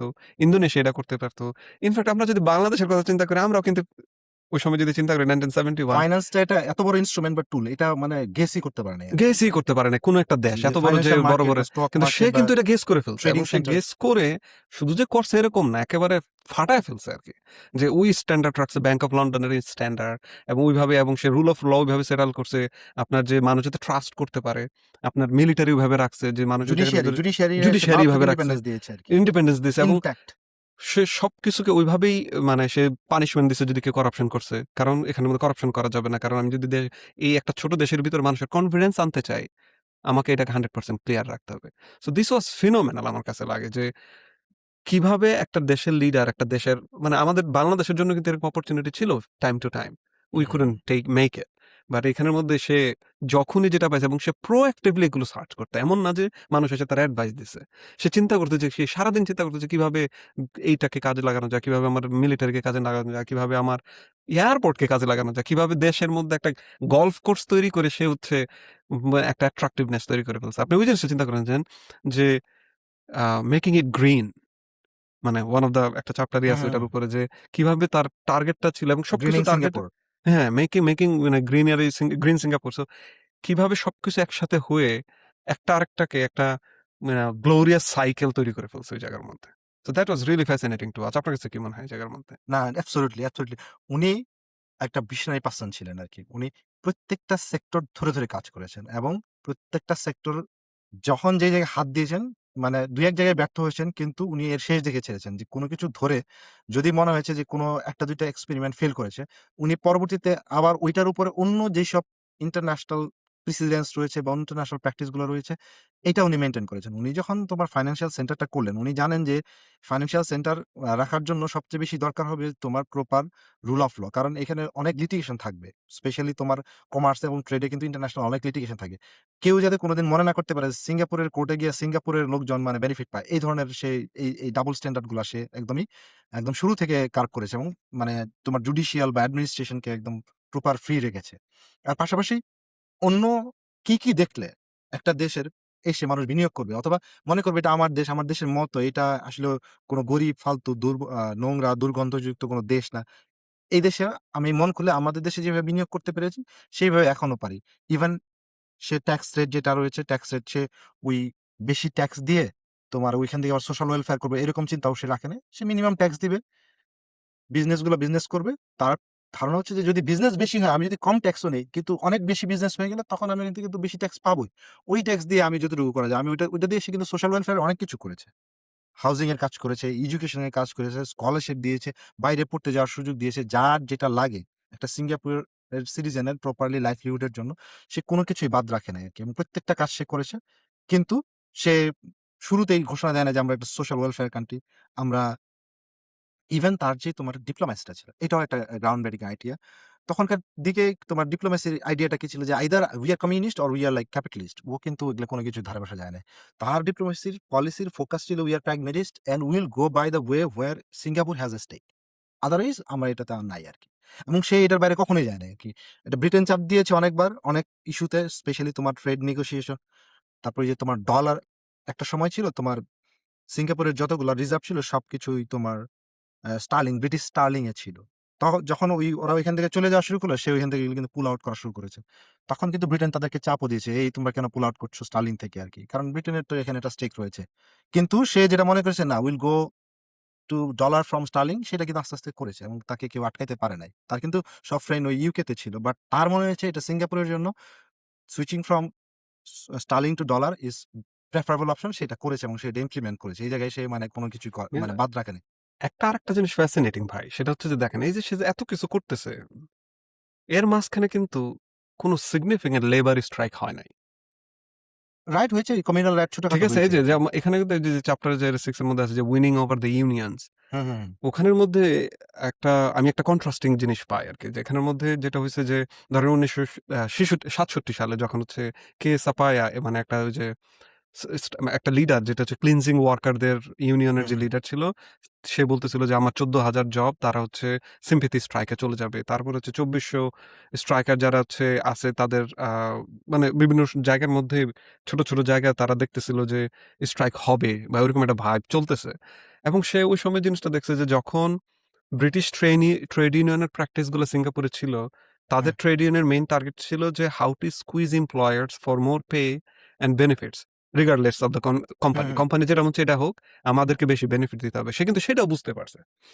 সো একসাথে লি বুঝছে যে তার তো দেশে উন্নতি করতে হবে। আরেক সাইডের ভিতরে আছে সেইটা বুঝতে পারছে যে লেবার ইউনিয়ন যেটা আছে এটা অ্যাকচুয়ালি লেবার ইউনিয়নের জন্য কাজ করতেছে না।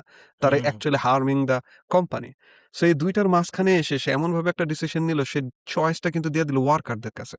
হুম। সে রুলস বানাইলো। কি রুলস? যে আপনাকে কোনো একটা স্ট্রাইকে যাওয়ার আগে আপনাকে একটা সাইলেন্ট ভোটিং নিতে হবে। যে লোকজন অ্যাকচুয়ালি চায় কিনা। লোকজন অ্যাকচুয়ালি এই স্ট্রাইকের মানে ওই স্ট্রাইকে যাইতে চায় কিনা বা কোম্পানির জন্য কোনো হার্মফুল ইনিশিয়েটিভ নিতে চায় কিনা।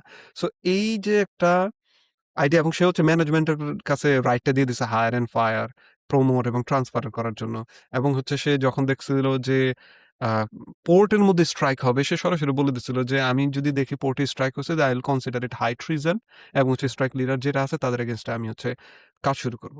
সো এই যে ইনিশিয়েটিভ গুলা প্রথমের দিকে ১৯৬৭-৬৮ সালের বিষয় যখন নিছে, তখন not only that improved the working condition, সেটা কিন্তু একেবারে ওই বছরেই ১৭,০০০ নতুন জব তৈরি করছে। কারণ কি কোম্পানিগুলো যখন দেখছে যে I have power, it's not like other government, liberal government যেখানে হচ্ছে মানুষ আইসা ওয়ার্কাররা এসে স্ট্রাইক করে ইকোনমি বসায় দিতে পারে। বাংলাদেশের ক্ষেত্রে যেমন ট্রাক আপনি কোনো কিছু করতে পারবেন না, বাস ট্রাক সমিতির মালিকেরা এসে আপনাকে স্ট্রাইক করে দেশ বসায় দিবে। সো সে কিন্তু ওই জিনিসগুলাও দেখছে, এবং হচ্ছে সে দেখছে যে কেমন ইম্পর্টেন্ট, এবং সে he took little bit strict which was I think necessary at this moment. কিন্তু সেটা যদি আপনি সেনার সাথে কম্পেয়ার করেন, সে কিন্তু বলতেছিল যে না, পিপল এর ভয়েস দিতে হবে তাদের পলিটিক্যাল অ্যাটেনশন এর জন্য। আমার কাছে এখানের মধ্যে লাগে যে অ্যাকচুয়ালি হি ডিড। এই যে না সে সাইলেন্ট সে ভোটিং, সে কিন্তু হ্যাঁ, হ্যাঁ, ওয়ার্কারদের হাতে ফ্রিডমটা দিছে। হ্যাঁ। এবং সবাই কিন্তু চায় না স্ট্রাইক করতে। আপনি যদি অন্যান্য জায়গায় স্ট্রাইকের কথা হুম। চিন্তা করে দেখেন, স্ট্রাইক করতে কেউ চায় না। কারণ নিজের পেটের মধ্যে নিজে লাথি মারা। এটার মানে হচ্ছে স্ট্রাইকিং। না উনি তো ডায়ালগ উনার সবচেয়ে বড় ইটা ছিল উনি সরাসরি কনফ্রন্টেশন এ যায়েন নাই। তুমি দেখো বাই নেচার কি? বাই নেচার হচ্ছে ইউনিয়ন গুলার নেচার থাকে তারা অনেকটাই আমাদের এশিয়ান কালচারে যে তোমার কমিউনিস্ট প্রভাবিত থাকে। আর যেহেতু পাশে চায়নার একটা প্রভাব ছিল, তোমার ইউনিয়ন লিডারদের মধ্যে প্রচুর পরিমাণে কমিউনিস্ট চিন্তা ভাবনার মানুষ ছিল যে এমপ্লয়াররা হচ্ছে সব বাইন টোস্ট আরকি এদেরকে তোমার মনে করো যে যেকোনোভাবে হোক মানে স্কুইজ করে দিতে হবে এবং তারা যাতে আমাদেরকে কোনোভাবে শোষণ করতে ওরা মাথায় থাকে না যে এরাই তো আমাদেরকে রুজি দেয়। তো উনি ওই জায়গাটায় বুঝতে পেরেছেন এবং উনি এই যে ইউনিয়ন লিডারের ভিতরে ইনফিল্ট্রেট করাইছে সোজাসুজি। তুমি খেয়াল করে দেখো যে উনি ইউনিয়ন লিডারের মধ্যে তার লিডারশিপ ঢুকাই দিয়েছে এবং ওদের থেকে কিন্তু পরবর্তীতে আবার সে মিনিস্টার বানাইছে এবং বিভিন্ন ধরনের টপ বডিতে তাদেরকে ইনক্লুড করেছে এবং আস্তে আস্তে এমন ভাবে ইউনিয়ন গুলোকে কনভিন্স করেছে যে দেখো এটা এমন একটা দেশ, নাও ইটস ভেরি ফ্রাজাইল, তোমরা যদি কোনো হইচই চিল্লাফাল্লা করো তাহলে আমাদের এখানে কেউ বিনিয়োগও করবে না, আমাদের এখানে কোনো ব্যবসা বাণিজ্য হবে না, তোমরা না খায় মরবা আর কি। এবং ওনার যেহেতু একটা ডায়ালগ মেকিং ক্যাপাসিটি ছিল, সে নিজেও ভালো বক্তা এবং তার যে তোমার রিক্রুটেড অন্য যারা পাবলিক অফিসিয়াল বা মিনিস্টার ছিল তারাও মানে খুবই স্মার্ট অ্যান্ড ডায়নামিক ছিল। তারা এমপিসরাও যাইতো গিয়ে তাদেরকে বলতো দেখো এই সিচুয়েশন হবে, তোমরা স্ট্রাইক চাও নাকি ডেভেলপমেন্ট চাও? এই ডেভেলপমেন্ট চাইলে আমি তোমাদেরকে আগামী ৫ বছরে এই ডেভেলপমেন্ট এনে দিব এবং এতগুলো এমপ্লয়মেন্ট এনে দিব। এবং সবচেয়ে ইউনিয়নটা বেশি সারপ্রাইজড এবং শকড এবং অ্যাপিজড হইছে কখন? যখন 71 এ এতগুলা সেনাবাহিনীর লোকজন চলে গেল এবং ভ্যাকুয়াম তৈরি হয়ে গেল।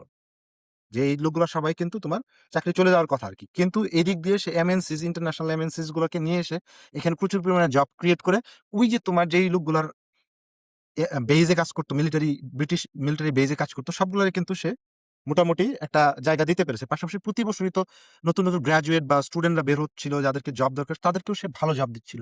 তখন ইউনিয়ন করে দেখলো যে আরে না এখানে তো মানে উনার উদ্দেশ্য তো ভালো। আর মানুষ তো দিন শেষে সবাই নিজের ভালোটা বুঝে। আর উনার আরেকটা পদ্ধতি হচ্ছে যে উনি প্রপারলি বুঝতে পেরেছে যে এই ইউনিয়ন গুলো আমাকে দখল করতে হবে। ইউনিয়ন গুলা থেকে সে তার যে পিএপি আছে, পিএপি লোকজন সিলেক্ট করতো এবং ইউনিয়ন গুলাতে সে তাদের নিজের রিপ্রেজেন্টেটিভ রাখতো এবং তারা নিজেরা ঢুকতো গিয়ে তারা ইউনিয়নকে যেমন কন্ট্রোল করতো ওরা আবার সরকারও তোমার অংশগ্রহণ করতো। একটা সময় গিয়ে দেখা যায় ইউনিয়ন গুলা আর তোমার সরকার একই হয়ে গিয়েছে আরকি। মানে এটা ইউনিয়ন গুলাই বুঝতে পারে না যে এটা আমরা কেমনে হয়ে গেলাম আরকি। It was like magic design by mister Lee Kuan. এটা মানে সে সরাসরি এইভাবে বলে নাই, কিন্তু তুমি যদি প্রপারলি রিলেট করতে চাও দেখবা যে না, এই এটা জিনিসটা সে এটা করেছিল। অডিয়েন্সরা বুঝতে পারবে যে যখন মানে সে কিভাবে এই জিনিসটা করছে। আপনি অলরেডি বলছেন একটা কথা যে a fair society not an welfare society. মানে সেটা ছিল লি কোয়ানের main one of the target, যে সে যেটা চাইছে যে আমি ন্যানি স্টেট তৈরি করব না, আমি হচ্ছে একটা তৈরি করব হচ্ছে সাবস্টেন্টিভ ফ্রিডমের যে একটা স্টেট।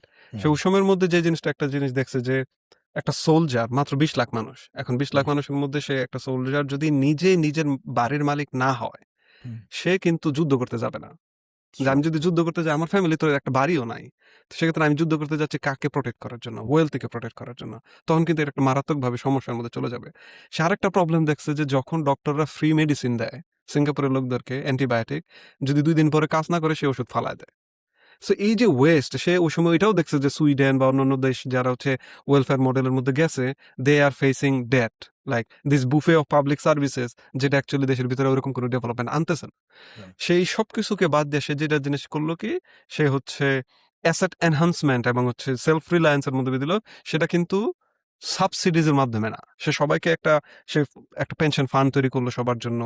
তারপরে ফান্ড থেকে তাদের মেডিকেলের ব্যবস্থা করলো। ওখান থেকে সে ফ্রিতে মেডিসিনও দেয় নাই, আবার ইন্স্যুরেন্সও রাখে না আমেরিকানদের মতো। সে গেছে একটা মাঝখানে হাইব্রিড অ্যাপ্রোচ, যে সেখানের মধ্যে গরিব মানুষরা ঠিকই পাবে তাদের এসেনশিয়াল বেনিফিটের জন্য, এবং যারা চায় হায়ার সার্ভিস নেওয়ার জন্য সে ওইটাও করতে পারবে। সো তার যে একটা ক্যাপাসিটি, যে ওই যে সিপিএফ তৈরি করে, যে সেন্ট্রাল প্রভিডেন্ট ফান্ড, ফান্ড। তারপর হচ্ছে মেডিসেভ, এই যে এই সকল প্ল্যানের মাধ্যমে সে যে একটা হাইব্রিড সিস্টেম করছে, দিস ইজ রিয়েলি ইউনিক। আপনি কোনো দেশ আমি এই পর্যন্ত পাই নাই, আইদার আমেরিকান ফিলোসফি যে ফ্রি মার্কেট ইন্স্যুরেন্স কোম্পানি এসে লোকজনদের একেবারে শেষ করে ফেলবে, অথবা হচ্ছে হইতে হবে স্ক্যান্ডিনেভিয়ান কান্ট্রিজ, যেখানে হচ্ছে ফ্রি, কানাডার মতো হইতে হবে, যেখানে আপনাকে অ্যাপয়েন্টমেন্ট পাইতে গেলে 6 মাস 7 মাস ওয়েট করতে হবে, যেহেতু সবকিছু ফ্রি। সো সে ২ টার মাঝখানে একটা ভালো সিস্টেম নিয়ে আসছে, যেটার মাধ্যমে সবাই ফাস্ট সার্ভিসও পাচ্ছে, গরিবরা গরিবের মতো সাহায্য পাচ্ছে, যাদের ক্যাপাসিটি আছে ক্যাপাসিটি অনুযায়ী তারা করছে, এবং এটা হচ্ছে পুরাটাই একটা সেন্ট্রাল ইন্স্যুরেন্সের মাধ্যমে করা। So this was like when you read things, মানে এই যে সে কিভাবে জিনিসগুলো করছে, আমার কাছে লাগে first of all he was doing everything without any literature review ভাই। আপনারা এই জিনিস চিন্তা করেন, তার কাছে কিন্তু কোনো গাইডলাইন্স ছিল না, কোনো দেশ এগুলো করে নাই। সে প্রত্যেকটা কাজ করছে উইথ হিজ ওন রিস্ক। সে চিন্তা করছে তার আশেপাশে যে ব্রিলিয়ান্ট লোকজন আছে তাদেরকে নিয়ে সেই সবকিছু নিয়ে আসছে, এমন ভাবে সিস্টেমটা তৈরি করে দিয়েছে যে এখন তাদের আর গো ব্যাক করার সুযোগ ছিল না। মানে they kept growing growing growing এবং still growing. So with that আমরা আজকে এখানের মধ্যে, শেষ করি আপনি আরকি। যদি কোনো কিছু বলতে চান। না, আজকে এটার আমার বাকি অংশ আমি পরের পর্বের শুরুতেই বলব। তো থ্যাংক ইউ ফর মানে হ্যাভিং আমি মি। এখানে আর কিন্তু আমাদের লোকজন মানে অডিয়েন্সদেরকে একটু রিকোয়েস্ট করতে চাই যে যদি শেষের দিকে যে these are really books people don't read them much, we are trying to read them and we are trying to do, মানে আমরা যেটা চাচ্ছি এই আইডিয়াগুলো সহজভাবে যেভাবে মানুষ বুঝতে পারে, যাতে এগুলো শিখে এগুলোর মাধ্যমে মানুষ তাদের ভোটিং ডিসিশন নিতে পারবে। এই ডিসকাশনগুলো শুনলে মানুষের ভিতরে একটা বিন্দু পরিমাণ হলেও ইমপ্রুভ হবে। Like we are trying to make the internet a little bit better. ইউটিউবে গিয়ে সবসময় ওইরকম মানে ফানি ভিডিও না দেখে মাঝে মধ্যে এরকম যদি একটু বোরিং ডিসকাশন শোনা যায়, দ্যাট উড হেল্প প্রচুর যে আমাদেরকে আমাদেরকে জি দেশ বলতে। এবং জাতি গড়ার ক্ষেত্রে। But with that invitation please subscribe. আপনাদের যদি কমেন্ট থাকে, আপনি যদি এই যে লি এবং অমর্ত্য সেনের আইডিয়ার মধ্যে কোনো কিছু জানতে চান, ডিসকাশন করতে চান, please feel free to comment. And with that we will see you next week.